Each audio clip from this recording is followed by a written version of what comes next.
Good afternoon. My name is Jyotija Kalaskar and today I will be explaining you the concept of Birch reduction reaction. So, Birch reduction was named after an Australian chemist whose name was Arthur Birch. So, this reaction is an organic type of reaction which involves the conversion of arenes to cyclohexadienes. Okay, so for the reaction to carry out, there are four important parameters which we need to understand. First is the reagent.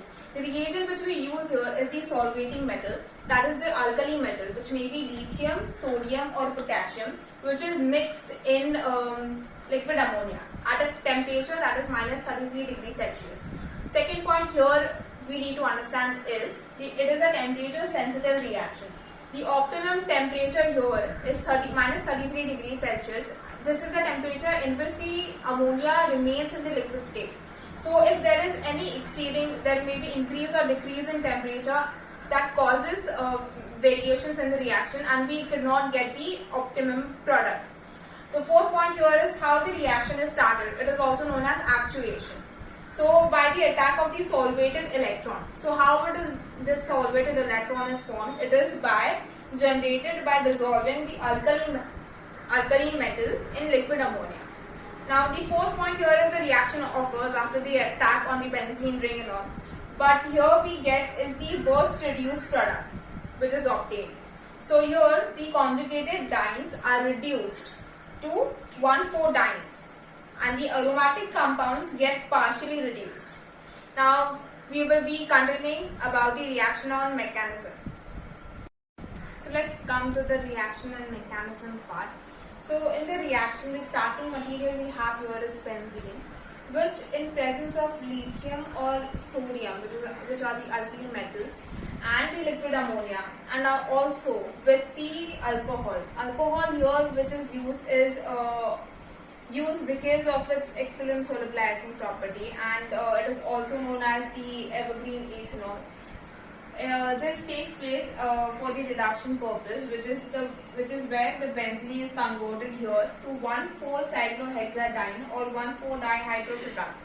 So coming to the mechanism part, there are generally 4 steps involved in the mechanism. Let's see it. So the first here is the lithium electron goes and attacks to the benzene.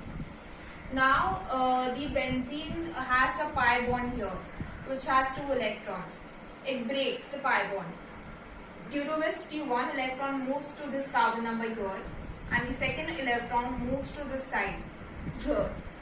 Now the pi bond present over here, it also breaks apart and the electron on the uppermost part goes and attaches here, and the second part of electron goes to this carbon.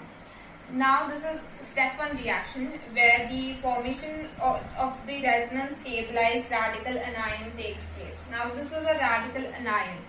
This electron here and the electron from this pi bond comes over this carbon and it gains a negative charge.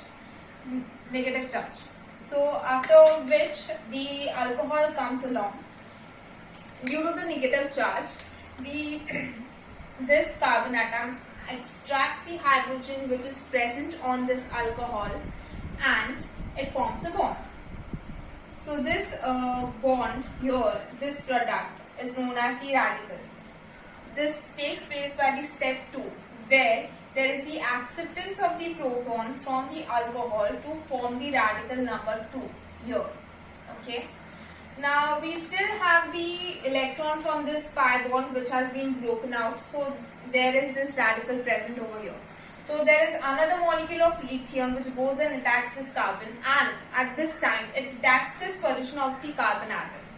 Due to which the hydrogen gains 2 electrons, a lone pair of electron, which again attains a negative charge. Here is where the anion is formed again. So now when the alcohol comes along, this negative carbon attacks or abstracts the hydrogen which is present of this alcohol, and it stabilizes itself by forming the bond. So this is how the bond is formed. So this step here is the step 3 where an addition of an electron from the metal to form the radical number 3. This is the radical number 3, and the final product after the abstraction of the hydrogen from the alcohol it forms the final product, which is also known as 1,4-cyclohexadiene or 1,4-dihydroproduct. That is the step 4, and it